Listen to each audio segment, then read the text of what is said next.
O Livro dos Espíritos. Questão 837.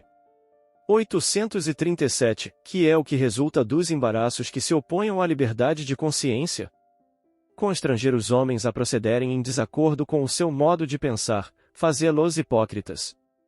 A liberdade de consciência é um dos caracteres da verdadeira civilização e do progresso. Fim da questão. Obrigado por assistir.